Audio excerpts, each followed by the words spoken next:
Somewhat, I am going to talk about that, not in the way that you framed it, but hey. So, welcome to this live stream episode of MCSC, and I am your host, Niko House. Obviously, as everybody has probably figured out right by now, Alexandria Ocasio-Cortez won. Wow. First of all, congratulations. Like, that's insane. I don't think people really understand how insane that is. And hopefully after I have this conversation with you all, I will be able to give you some context as to just how unbelievable, but actually still really believable that situation is. I want to be very clear about something. Ocasio-Cortez did not win because the DNC favored her. That was the candidate they wanted to win. I want to be very clear about that. I've been seeing that go around. I don't know where the hell that notion came from. I really don't. Okay, so there's only one situation where I could somewhat believe that people would think that she's a DNC favored candidate. And I'll go ahead and address that first. Ocasio-Cortez joined this particular race early 2017. So the only way, realistically, that she could have gotten the infrastructure she needed with not that many connections was for her to join the Justice Democrats. Now, as you all know, I was a staunch opposer of the Democrats, not because of the individuals necessarily who are running, but because I felt like it was totally unethical for any major media conglomerate to be holistically invested in the success of one party over the other, because therefore they would, tell their version of every story, the version that benefited them. On top of that, we knew that TYT did in fact take $20 million. We knew this. And so obviously I was very skeptical. But interestingly enough, I did this thing called research like a few other people did. And so the reason I became more skeptical of the JDs and the brand new Congress overall was because I saw that they were accidentally running supposed progressives against, in some districts, other progressives. Like, that was happening a lot, actually. However, I don't know if you all recall a while, this was literally March, April 2017. Maybe a little, no, actually, no, it's probably closer to September of 2017. I said, there is one race, though, where a woman named Ocasio is running out of Queens and the Bronx against a corporate Dem. And the reason I was kind of like, this is interesting, because she joined very, very, very, very early in the Justice Democrats, where it seemingly made sense to a person who is not as objective and as critical of the media and its involvement with politics as I am, which is fine, like I said.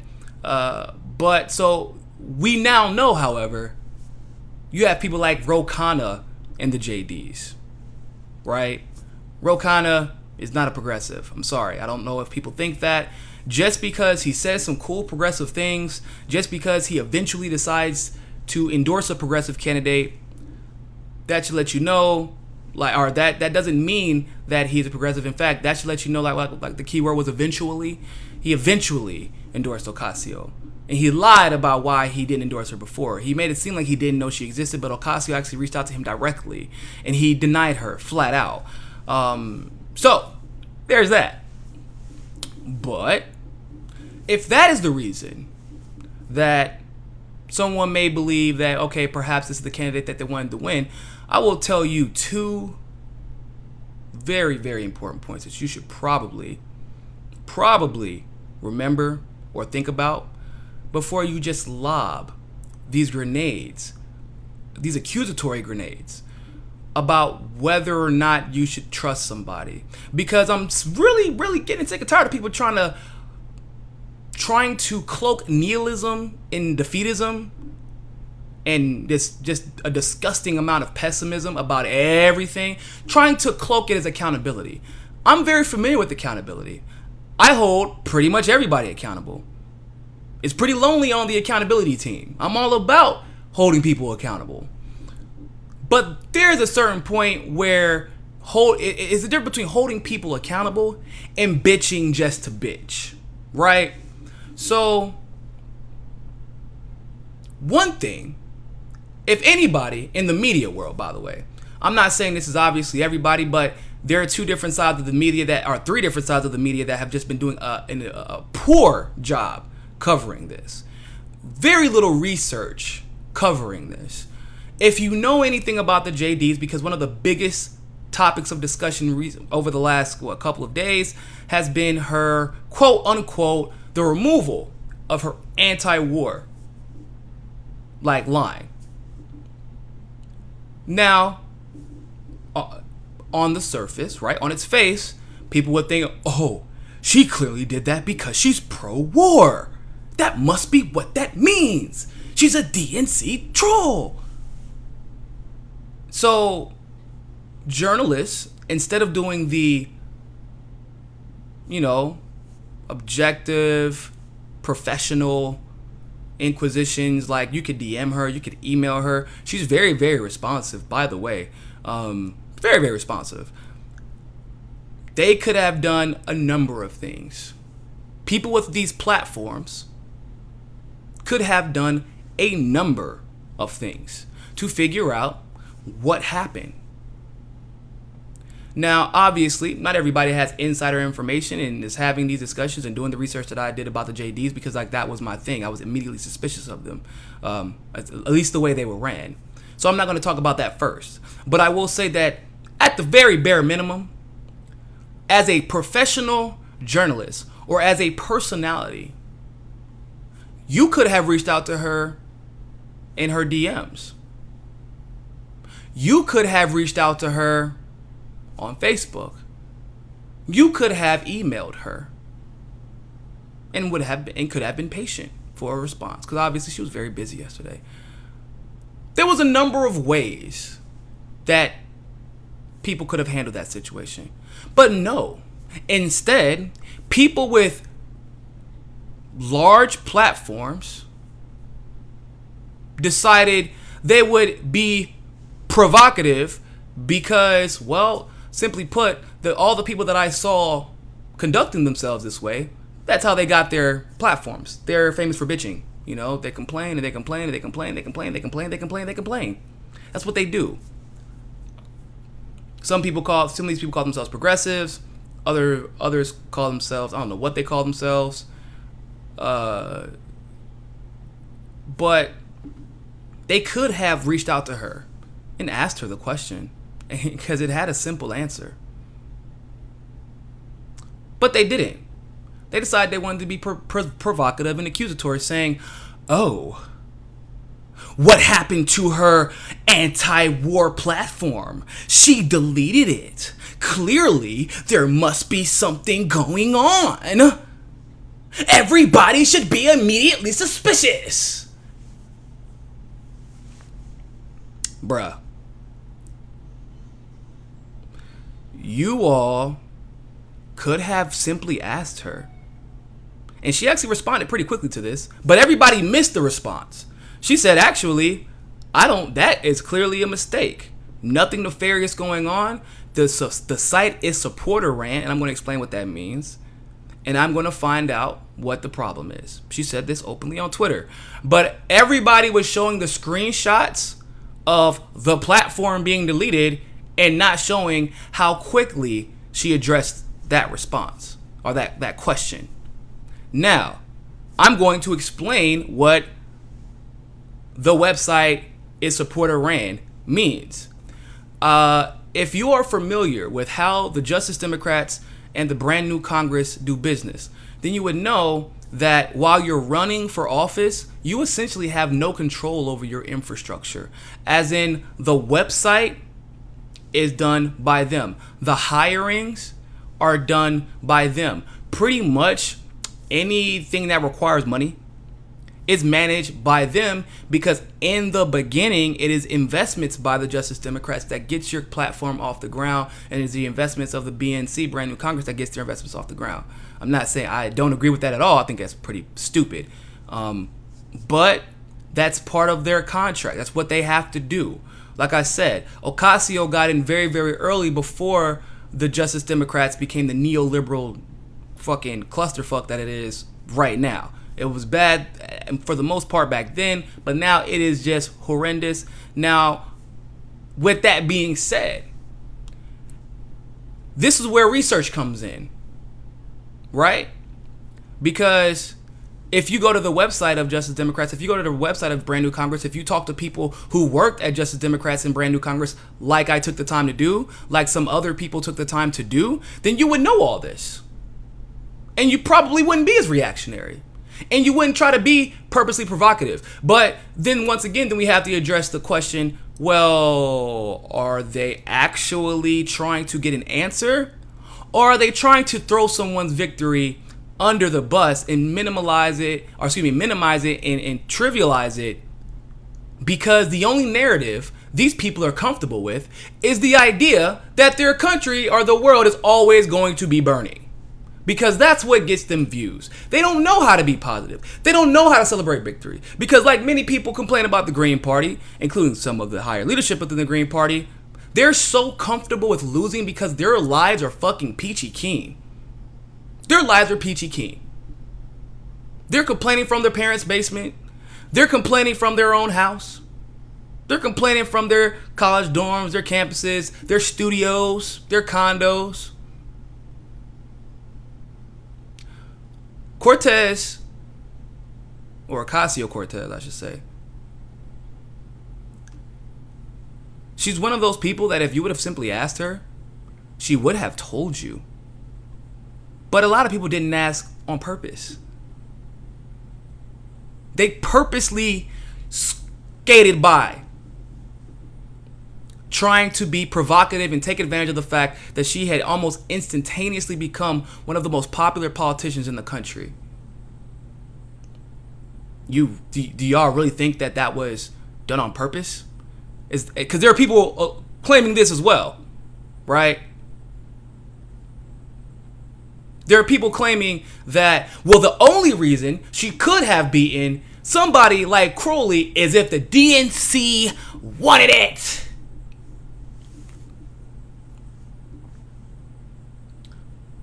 I could see that argument. Once again, if you just decided to say, fuck it, I'm not going to do any research or use or cross-examine any data that we know from elections, from the demographics in the area, or how an election like that could work. I could see that. Maybe if you literally did nothing but complain on Twitter, then I would understand how you got to that conclusion, that she just could not have possibly won. So let's just address the fact that that's the DNC candidate, according to some people, that she's the DNC's puppet. Nancy Pelosi openly endorsed Crowley. Openly endorsed Crowley. Once again, openly came to New York to do it. And then guess what? Crowley endorsed Nancy Pelosi. Not only did he do it officially within the papers and all that good stuff within the Democratic Party, but also did it during a debate. Oh, speaking of which, the debate. Did anyone who complained about Ocasio and is complaining about the DNC, like, did y'all watch the debate? He got his ass whooped. Crowley got destroyed. Crowley literally got the shit beat out of him.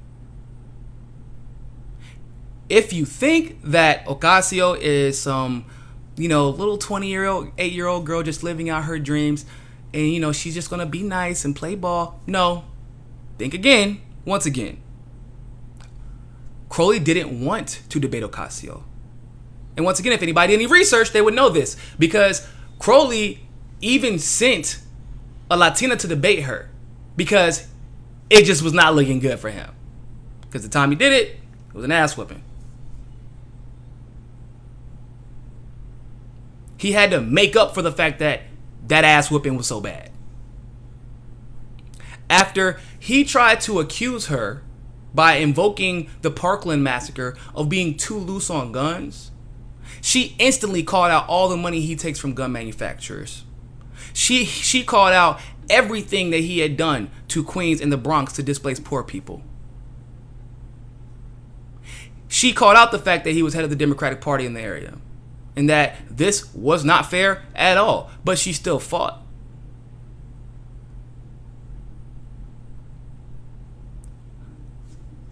Do you understand that the argument that he wouldn't have debated her if he wasn't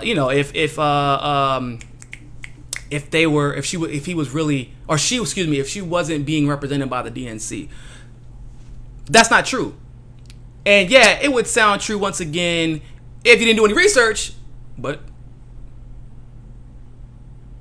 once again, these are the people who get their they get their nut from complaining.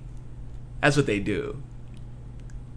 So the reason Crowley had to debate is because if you're from the Bronx, if you're from Queens, or if you're from the New York City area at all, or have family there, which I am from Queens and I have family from the Bronx. My mom was born in the Bronx.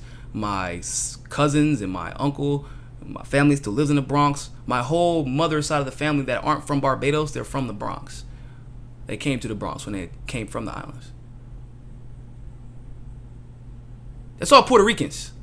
It's Puerto Ricans and black people, and a lot of half and halves. If you knew how the Bronx was set up, if you knew how many projects existed in the Bronx, then you would understand that she probably could have won simply from campaigning just in the Bronx. If you've ever been in the projects before, then you would know that one sign on one project building, one sign on one hallway, where a Puerto Rican is running against this white guy, this old white dude who they've never met, and somehow he's still in power while they're still poor, while they still can't afford healthcare, while they still can't afford daycare. Do you know how many families live in the project? Like, one project building will have 5 Puerto Rican families. I've seen it. That's my family. That's kind of how they were. So all of a sudden, one sign turns into 15 or 20 voters. 2 signs turns into 40 or 50 voters. And when you have a very, very low voter turnout, just because, once again, unfortunately, poor areas tend to have, especially poor areas of color, tend to have lower voter turnout. When you have lower voter turnout against by the way, a lot of people don't know this, against an incumbent who hasn't had to run against anybody, and like almost every election that he has been in since he's won, who do you think is going to benefit? The gorgeous 28-year-old, well-spoken, charismatic, Puerto Rican, Spanish-speaking, progressive, or the guy that lives in Virginia who they've never seen, they've never heard his name, they've never even had to question whether or not he was good or not because he's never ran against anybody? Like, the last time he ran,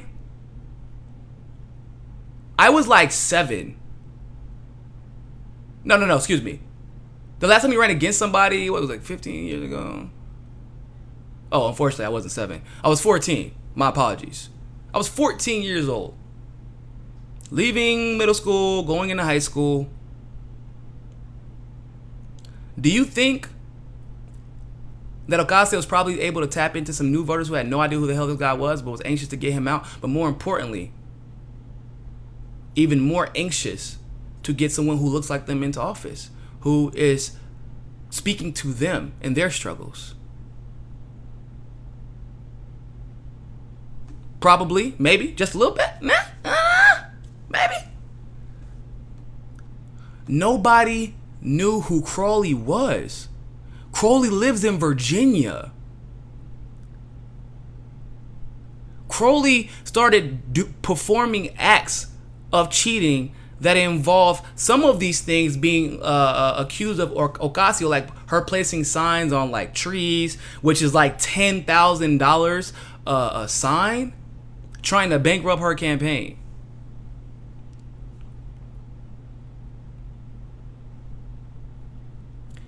Joy-Ann Reid had no idea who the hell this woman was. Matter of fact, nobody knew, except for a few progressive journalists who had been covering her. Ro Khanna thought that Crowley was going to win, which is why he endorsed him. Don't make any mistake about it. Ro Khanna has no backbone. It wasn't until progressives pulled him aside and was like, yo, you are going to screw yourself. Because progressives saw the writing on the wall. Do you know that there are progressives that I know personally? One in particular, because I know he won't mind if I tell his story. He was up in New York to go to a funeral. He was only there for 2, maybe 3 days. When he met Ocasio, he was so impressed by the work she had done, by her genuine nature, by her passion, by her motivation. He worked for her for like a day and a half. When he went up to New York on his vacation to go to his dad's funeral. That's how inspired he was by what she had done. And instead of Ocasio grandstanding on a bunch of independent platforms, because she could have easily did that. She could have easily did that like, look at me, I'm so impressive. I'm so young. I'm so pretty. No, you know what she was doing? She was knocking on doors. Knocking on doors. Knocking on more doors. And knocking on more doors. And guess what? She won. The circumstances were very, very specific. That's not how it always turns out. But she is not the first one to do something like this.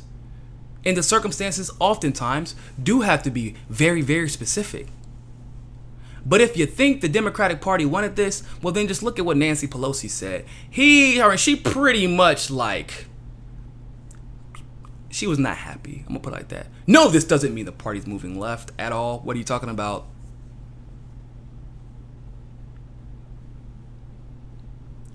I am all about skepticism, people. I am all about holding people accountable. I am all about making sure we hold these politicians' feet to the fire. But with Bernie Sanders, we have to hold his feet to the fire with Russia and with Syria, because, and even to some extent with Israel, which he's been much improved on, by the way. We have to hold his feet to the fire. Why? Because his past actions dictate such. With Senator Warren, we know she has absolutely no background or backbone. She sold out like that. We do that because why? Her past dictates such. Even with Tulsi, who I love, who has over the last 3 years made a dramatic change, some changes that people don't even know about.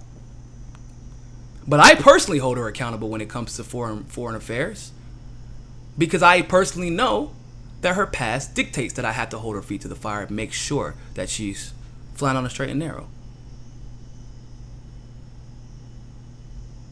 Obviously, that goes without saying for the right? I think that goes without saying for almost every politician on the right.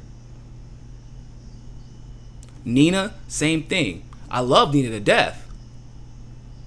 But Nina also can get pulled and jerked by the establishment, where she thinks she's doing something very progressive and she thinks she's doing something progressives want, but that's not necessarily the case. But people around her are very good at convincing her of such. So I have to make sure I am following closely. Ben Jealous, same thing. Love Ben Jealous. Did not like the fact that he had Kamala Harris endorse him. I mean, he didn't have her endorse him, but I was also aware that Kamala was just trying to use Ben, like very much so how they try to use Bernie. But I also know Ben Jealous' past. He's an upstanding guy. His record is tremendous. So I still hold his feet to the fire. I communicated how I felt about that with him. And I moved on. I still count what he did as a victory. Because when you are trying to do something bigger than Twitter, when you're trying to do something bigger than gain followers, when you're trying to be a part of something larger than getting views, than getting retweets and getting likes, you look at the details. You pay attention to the people. You don't look at perfection, you look at intention. And then you weigh that up against their past. Now, this woman is 28 years old. If you saw her face, which I'm sure a lot of you did, I'm sure a lot of you did, she was extremely surprised. I saw that, and I'm going to address this only because I saw that happen. I saw that a couple of times they brought up on Twitter. Smokey over the line said Ocasio-Cortez hopefully drops the impeach Trump nonsense and fight him on real issues, which is really weird to me. I'm not saying that she didn't say that, because I didn't watch every single interview from her yesterday, because you know how I feel about CNN, but and MSNBC. But I will say this: I watched her debate. The moment that Crowley tried to invoke the Trump thing, we have to get Trump out. We have to get Trump out. We have to get Trump. We have to get Trump. We have to get Trump. We have to get Trump. We have to get Trump. She said, no. Yeah, Trump is important to deal with, but we have to do more than fight Trump. I've never heard her say impeach Trump one time, actually. Now, I have heard her say get rid of ICE. And I actually agree with that. ICE is a Gestapo distraction to make sure that nobody focuses on the issues that are actually causing our immigration problems, which is the military-industrial complex. So I agree with getting rid of ICE. But from what I know, from what I've seen, she did not at any point, and if you go back and, which is easily done, which is what's so freaking frustrating, go back and look at her campaign. How many times does she mention Donald Trump other than to say it's not enough to just fight Trump? Go back where she makes it very clear by saying it's time we admit that not all Democrats are the same. And she starts tearing into the establishment stereotype of a Democrat over and over again, detail by detail. How they don't live in their districts. How they take large, obscene amount of monies. How even though they'll complain about the NRA giving money to the Republicans, they're taking money from gun manufacturers.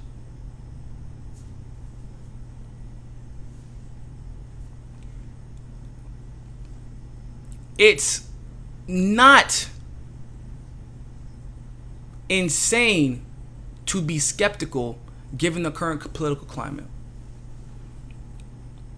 Now, I will say, if she says that she would support the impeachment of Trump, okay, I mean, that's not really that surprising to me. I don't think that Ocasio is like a super political genius strategist. Like, she doesn't have 150 years in office. She was a server. She was a waitress. I think after she got more involved, she has a lot of progressive contacts. A lot of my friends talk to her and know her personally. She is learning and going, and just because she would support Trump doesn't mean that she's like, oh my God, she needs to fight him on the issues. I think the issue of ICE is very important, and that's what you have to remember. She's representing her district. I'm 100% positive she would vote against any military actions. Like, I know that for a fact. And that's just something I have to take my word on, just because I know all the people who know her and helped her campaign and things like that. She's anti-war as hell, because I'm not going to tell it on anybody. Even Green Party people were helping her. Y'all don't know that, but that's what happened. There were Greens helping her. She's anti-war. She addressed it immediately, said it's going to get fixed. But like I said in the beginning, it's not her website. Yes, it's her name on the website, but it's ran by Justice Democrats. It is. It's just look up how they run. Look it up. Go look at all my Justice Democrat videos.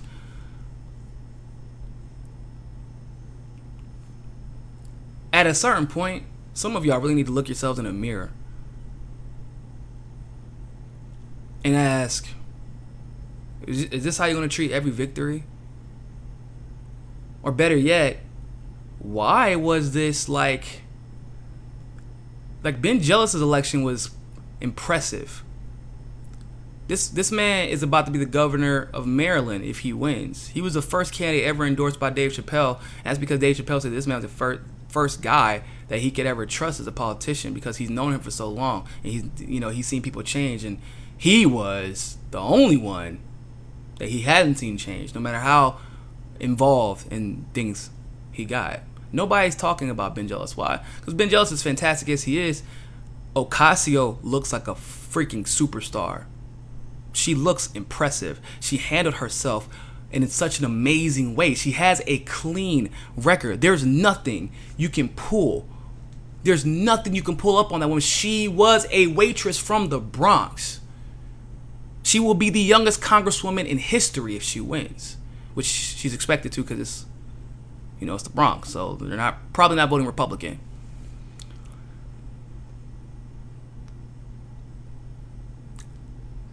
Yes, she's being covered because she unseated the person who was expecting in his mind to be the next House Majority Leader.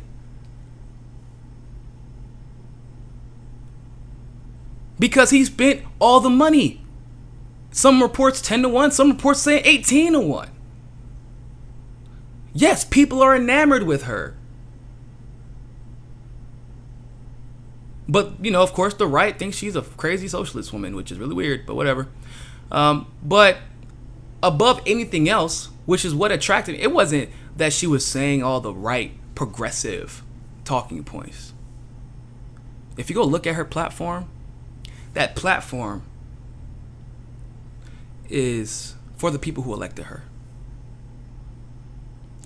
It wasn't general Medicare for all. Like, those talking points that the establishment picked up from us. Medicare for all. Universal schools or public schools. Make sure that everybody gets free college. Yeah. It wasn't the general talking points that they kind of co-opted and stole from Bernie Sanders. It was, we need to take care. We need to make daycare more available. We need to start making sure the people in this community and others like it have jobs. Places like New York have no excuse for not every single person having a freaking job. Seriously. But yet, that's the case. She addresses the gentrification taking place all over New York. Newly started in the Bronx, but if you've ever lived in Brooklyn before 2013, 2014, well, really even 2015, if you lived in the Brooklyn, if you lived in Manhattan, in Soho, you've seen what the money has done there and how people have been displaced. If you ever dealt with rent control or the lack thereof in New York, you would know how much the issues that she's talked about resonates with her voter bloc. That's why she won.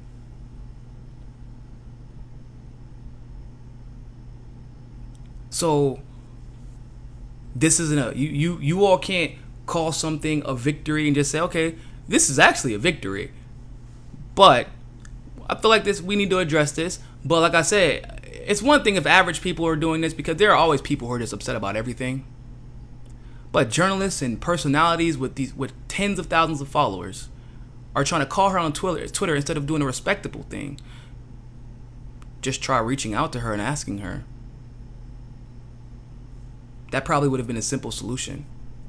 Or look at the tweet that she literally put up, or she responded, quickly to that. Now, it wasn't a long time, people. It was literally like that. That was a mistake. It was nothing nefarious. Don't know why it's like that, but I'm going to figure it out. What is so difficult? And then whenever that was said, only one person I know of actually okay, thank you, appreciate it, and moved on. Everybody else totally missed that, but they focused on what they wanted to bash her about. Do you not have kids, people? Do you not have kids or have no hopes of having them? Like, do you have grandkids? Is this how we want to conduct ourselves? Is this the message that we want to send to our family, it's all hopeless, the end is coming, I'm done fighting about it, but hey, I'll definitely get on Twitter and bitch about it. I'll tell progressives the same thing I tell neoliberals, the same thing I tell conservatives. You want something done? Get the fuck up off your ass and go do something. If you want to pontificate from behind your desk, your phone, hiding behind tweets, hiding behind Facebook posts, behind these, I'm not attacking her. I'm just holding her accountable for what she hasn't done anything yet. But the time that we just had an issue. I mean, people were giving up because so many first-time candidates all over the country, around my age and Ocasio's age, were getting throttled by the establishment because the demographics didn't match up. Cheating was indeed happening. We know this. The Democrat has too much pull in the area, etc., etc., etc. But we finally get, this woman was a waitress, people. She was a waitress. 28 years old, from the fucking boogie down, from the Bronx. And not only was she a waitress, she didn't just walk around saying, oh, I'm a waitress, I'm poor, I'm Puerto Rican, I'm like you, vote for me. I look like you, vote for me. I look like you, vote for me. What's your policies? No, don't worry about that. I look like you, vote for me. No, she laid out policies. And she didn't just lay out policies that progressives would cling on to and attach to. No. She laid out real policies for her people, for the district that she represents. And she won. And we can't celebrate that victory? We can't celebrate that? We have to hold her accountable. Hold her accountable for what? She hasn't done anything. Hold her feet to the fire for what? There's nothing even smoldering. She hasn't even beaten the Republican yet. We know she's going to because of the district, but she hasn't even gotten to that point, and you're already trying to figure out all the ways she's going to somehow fuck up. Because she hasn't said every single thing that you want. You know, I'm all about the purity test. I'm all about it. But before I apply it to anybody, I do my research. I even gave Rokana a chance. I didn't like him at first. I said, let me give him a chance. I'm going to hear him out. That's what you got to say. Still don't like him. I mean, I'm sure he's an okay person. But as a politician, as a quote-unquote progressive, I feel like he represents everything I dislike about the Justice Democrats. I feel like he is opportunistic. I feel like he is illegitimate progressive. I don't think that he represents anybody but Silicon Valley. But I gave him his due diligence. I let him take office and I see what he's done and what he hasn't done. I've seen what he said and what he hasn't said. That's why I don't really agree with Rokana. But Ocasio hasn't. She had some interviews yesterday. That's all she did. After being up almost all night. After campaigning into the wee hours of the morning, almost the entire 2 weeks before that. She said some things that people liked. She said some things that some people disliked. I don't really care that she said she would agree with impeaching Trump. I don't care enough about Trump personally to care about that. Because guess what? I know that she isn't running on that. That wasn't her message. It was like she feels very strongly about ICE. Y'all know how I feel about ICE. I don't like ICE. They're a distraction. Like police officers have this. They have ICE jurisdiction. People don't see these things, so they make assumptions about whether or not ICE should be here. ICE doesn't mean we get rid of Border Patrol. That's not the same thing. But when we're incentivizing police officers to pull people over because they may get an undocumented citizen, and then we're incentivizing them with money to these, especially the police departments that are getting incentivized, they're poor as shit. You don't think something bad's bound to happen? I'm telling you, as a black man who's been a victim of multiple cases of police brutality, when you throw money at police departments and they have predetermined biases, it makes it really easy for them to start screwing people over. ICE has always been used as a distraction. So I agree with her. And if she feels that strongly about ICE, because Trump has failed miserably on the ICE discussion, by the way, I give Trump credit where it's due, and you all know how I feel about it when he starts messing up. But he's failed, and that's how strongly she feels about it. But has she made that the center of her campaign? No. And she told other Democrats and other progressives alike, Trump should not be the focus of your message. I'm not going to look my kids or my future kids or my animals, my fur babies. I'm not going to look my kids in the face. And every time we have something that could be remotely perceived as a victory, say, no, look at all the problems with this. Look, she has a platform that I agree with and can comprehend and is coherent 99.9995% of the time. But she misworded something on her website that she doesn't even control. And it took her 5 minutes to respond back to me about it. We can't trust her. Well then, Daddy, who can we trust? Nobody. The world's coming to an end.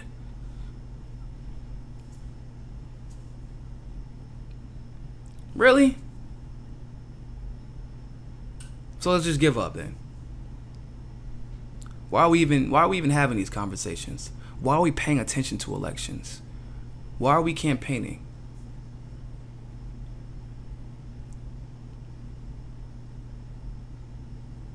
You know why I have a problem with not, I'm going to say I have a problem with Kyle Kalinske. I don't have a problem with him. I like the guy for the most part. I have a reason to not like him personally, but that's kind of like out of politics. But as far as politics is concerned, Kyle's an extremely intelligent guy, right? But the problem with that I have with Kyle is the problem I have with the people who are blindly attacking Ocasio, because he blindly gave credit to Ro Khanna trying to prop up the JDs, and it showed the same exact frame of mind. Kyle doesn't know what the fuck is going on in the progressive world because he gets it from the news. Do you know what people like myself, people like Tim Black, we got the Convo Couch, Fiorella and Craig, a few of the politicians and delegates out there, we're on the phone talking to these people. We're going to rallies. We're hearing how other progressives are responding to these candidates. We're seeing how people feel about Ro Khanna in California. I know how they feel about Ro Khanna in California because I talk to people who talk to him. They have to constantly steer his ass in the right direction. We're in the weeds. We have skin in the game. We're fighting every day.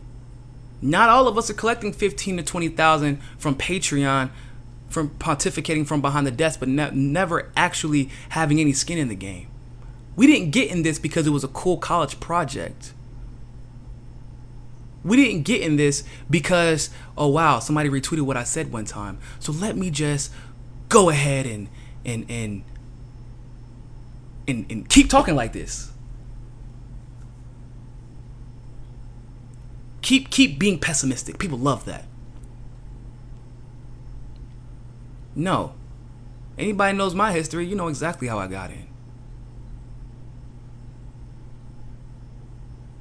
I gave up law school. I gave up security. My mom is still a little pissed at me. She's getting better. She's a little, But I was the one who was supposed to follow the capitalist dream. I had all the skills to do it. And I did this instead. And trust me, it wasn't because the pay was better. It wasn't because of the attention, because, censorship.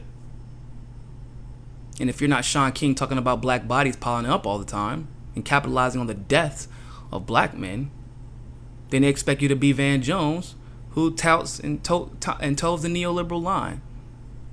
Which is why you don't see a lot of myself in the progressive world on YouTube or otherwise. But I'm an activist first, which means I care about solutions, which means I care about victories, both short-term and long-term, which means I go out and meet candidates, which means I go out and meet the people. I hear what the people want. I hear what the people think, which is why oftentimes you all hear me speak from first-hand experience. And anybody who has followed me since March of 2016, how often have I been wrong about any candidate, about any person? When I was saying on my, if you go back and look at my first videos, some of the first viral videos, when I was talking about Jeff Weaver, when I was talking about the infiltration in the Bernie's campaign, when I was talking about the Hillary Victory Fund, when I was calling all these people and all these things out and everybody thought I was out of my goddamn mind, do you know why I knew that? It wasn't like I was some omniscient being who can just see the future and read minds. No, I talked to people and I cared. So they spoke to me. That's all it took. I cared enough to believe them and hear them, and they spoke to me. I was upset because when I found out someone got fired from that campaign by one of these bitch-ass infiltrators, I called them out. Because that's somebody's livelihood. Somebody just got fired from doing what they love for the country that they believe in because of an infiltrator, because I cared. That's activism. So when you have people on one side of the fence attacking Ocasio, talking about what she isn't doing enough of yet before she has even gotten into office, it's because they have no skin in the game. They have no idea what it takes to get to where she is at. You have journalists who have never been involved in politics. They call themselves activists because they wave a flag and they've given some speeches, but they've never knocked on a single goddamn door. They've never knocked on doors in the rain in the middle of the night for the values that they supposedly represent. They collected a check from it, though. They've never had to call out somebody that they agree with. Until they see everybody else doing it, then it's okay. It's okay then. I told the world about Jeff Weaver forever ago. Then after all the stuff came out, I always knew Jeff Weaver. I couldn't trust that guy. And then you have the other side of the fence where people like Kyle, like I said, I don't mean any disrespect towards Kyle, but this is the problem when you're not in the game, when you're just talking from the sidelines, telling us how we should and shouldn't feel about a candidate. Kyle, you don't know, Ro. You live in New York and you never leave your desk. I know, Ro, because my people, my friends, my acquaintances talk to him because they care about these issues. I know Nina because my people, my friends, talk to her because they care about these issues. And she's been kind enough to communicate with me a lot. I know about Tulsi's evolution because Tulsi and my friends and my acquaintances care about the revolution enough to talk to her, and they felt her out and was like, wow, this woman went from one side of the fence to the other and she had everything to lose and still decided to take the step that she did during the election. So if you're going to criticize Ocasio, you better get your motherfucking ass out there and go run for office and show us the right way to do it. And you better win. You better win. If you don't go to run for office, because not everybody's fit for office, I got it. Go campaign for somebody. Go knock on a goddamn door. Go start a nonprofit. And you deal with the constant criticisms that come from people who have not done shit for the movement except for critique it every single opportunity they've had. There are some people who are jaded by the movement, and those are the only people I actually give a pass to. Because you know why they're so jaded? Because they put so much time, energy, blood, sweat, and tears into this that they're tired of seeing their candidates get beat. But I also know people who have been doing this for 40, 50 years, who are still here. And they know it isn't perfect. But they see that the gears are turning and that we are progressing in a way that we have never seen. It's 3 years later, and we're still talking about what happened in 2015. It's 3 years later, and people are getting, radio deals and contracts and network opportunities with YouTube because of what they're talking about from 2015. Because people still care.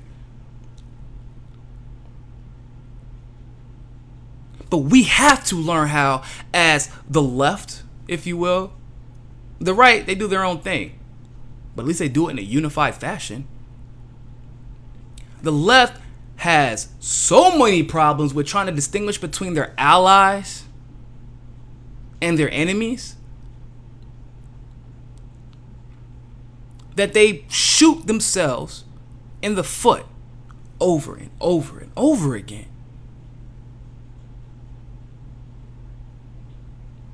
And it's because, like I said, myself, Tim Black, a couple of others that I know of, Noah Changa, a few journalists that I know, independent, they get in the trenches. So we know who to trust and who not to trust. So when we're speaking about somebody, Lee Camp, same thing. Lee is out there doing activism and his show. Jimmy Dore, same thing. That's one of the best parts about Jimmy, is that Jimmy is one of the few that are at these events, not because they paid him to show up, but because he believes in what he preaches. We know how people feel about these people, these issues, what's important to them. We also meet these people who claim to be on our teams that are not. It's that simple. But you have people like Jank, like Anna Kasparian, like Kyle. Like I said, I don't have a problem with Kyle. I don't have a personal issue with him. But what I'm saying is, how are you gonna tell other people how to feel about somebody or something when you've never met these people? So many people that follow myself and follow Tim and follow other people, they met us. I've met them face to face. I've shaken their hands. I've talked to them in Messenger. I've talked to them on YouTube. I've talked to them on Twitter via DMs or otherwise. I've talked to supporters that I will never meet in my life and maybe never even talk to again on the phone for 2, 3, 4 hours. Because they want to talk about the movement. They need confidence going forward. And I will take the time to do that. Because the victory means more to me than my fucking ego. Like many people. And yeah, I may miss some videos that day. I was supposed to maybe do some videos. I was supposed to do an event. It doesn't matter.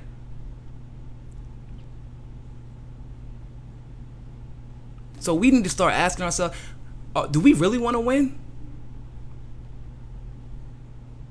How about we start approaching each other with grace, with the assumption that we want to do the right thing until otherwise proven.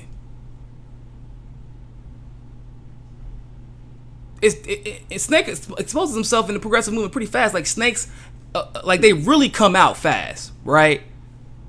They do. Jordan Sheridan exposed himself pretty quickly.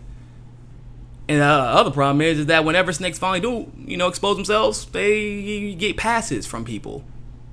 A lot of passes. But it's different between somebody who is a snake and somebody who made a mistake.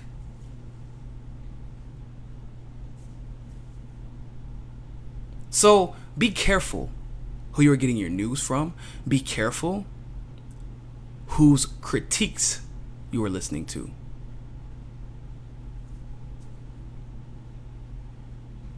Be careful who is claiming to know something about somebody and they've never talked to anybody from that circle.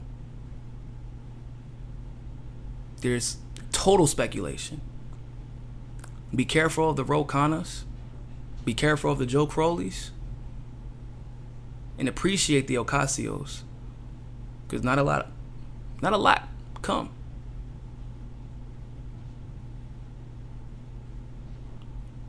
Thank you all so much for tuning into this very special broadcast. I hope that you subscribe. I hope you stick around and come back for some more. But, hey, more than anything else, always remember, find your balance. Peace.